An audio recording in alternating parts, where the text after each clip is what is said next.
Are you married to a US citizen or a green card holder? Well, you'd think the green card is a short thing, right? But in 2025, USCIS is tougher than ever. And one small mistake, missing a doc or unclear evidence, your case could be delayed or even denied because of that. Hi, I'm Simon Shetty, your host and founder of Smart Green Card, and in today's video, we are going to explore how USCIS is tightening the screws on marriage-based filings and what it means for your immigration journey, and also how to avoid getting caught in the cracks of this issue.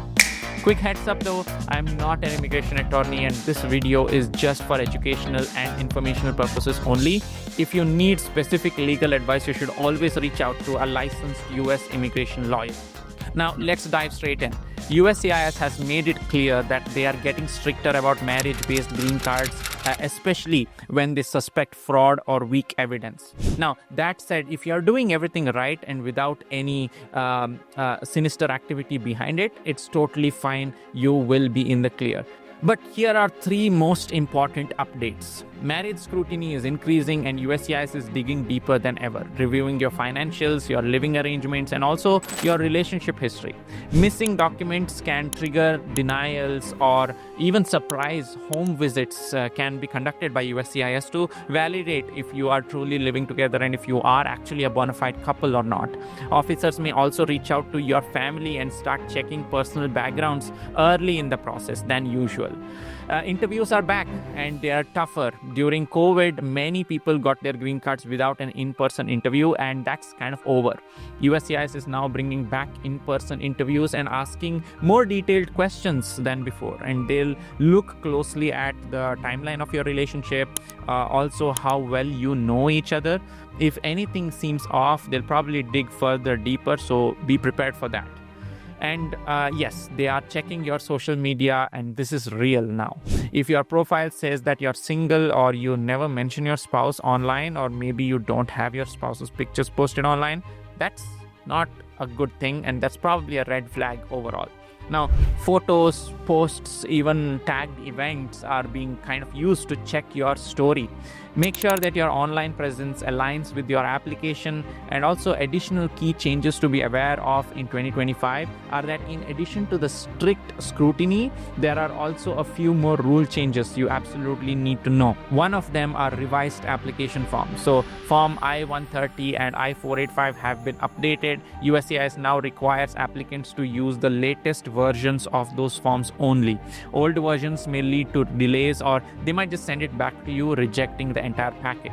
There are also increased filing fees. So the cost of applying for a marriage-based green card has increased substantially. Make sure that you are budgeting for the new fee structure now so that you don't get surprised by sending in the check for the wrong amounts and stuff like that. There are also longer processing times.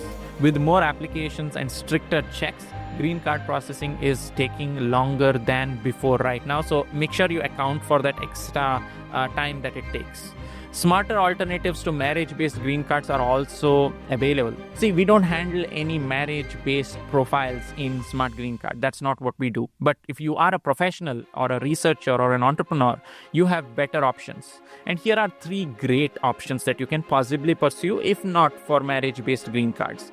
Firstly, there's the EB1A for people with extraordinary ability. So if you are really good at something and really good at what you do, like top of your field in science, arts, business, or even sports, you might want to consider the EB1A. It may be a thing that you can use to get your green card in a much more quicker time frame. And there's also no job offer or sponsor needed for that, which is always great to be independent of any sponsor or employer. There's also the EB2 NIW, or the National Interest Waiver. And if your work benefits the US in a significant way, you can apply for a green card without needing a job offer or employer sponsorship, even under the EB2 NIW. And this is a great option for some mission-driven professionals and researchers who want to self-petition to bypass the traditional routes and also the endless green card backlog as well by getting a priority date and then potentially upgrading it to the EB1. There's also the O1 visa, which is a visa for extraordinary ability professionals as well. And you need to have extraordinary ability or at least demonstrate a lot of impact in your field, and it allows you to work in the US temporarily. It also has an indefinite amount of renewals that comes with it as well. It also offers faster processing, and it can be a strong stepping stone towards that final goal of an EB1A green card, which generally is a more practical option for people. It's ideal for experts, for innovators, and also for researchers. But the thing is that USCIS is making it hard to get a marriage-based green cards, especially if your paperwork is relatively weak, or if your interview is inconsistent, or if your online presence doesn't really match your story. But if you are a talented professional or an entrepreneur or even a change maker, you have other options that you can use to give you more independence, more security, and often a relatively faster path to a US green card. And that's where our team comes in. We help professionals evolve their existing profiles from a career standpoint to build strong, compelling profiles for the EB1A or the EB2 NIW using their own expertise that they start from. You don't need any spouse to depend on or any employer sponsorship to depend on either. Now, if you are thinking about the EB1A green card, get instant access to a comprehensive guide that breaks down each and every eligibility criteria. Check the link in the description to get started. And if you found this video helpful, as always, hit that like button. Doesn't cost you anything. Drop your questions in the comments below, and also subscribe for more immigration updates and tips. Thanks for watching, and I'll see you in the next one.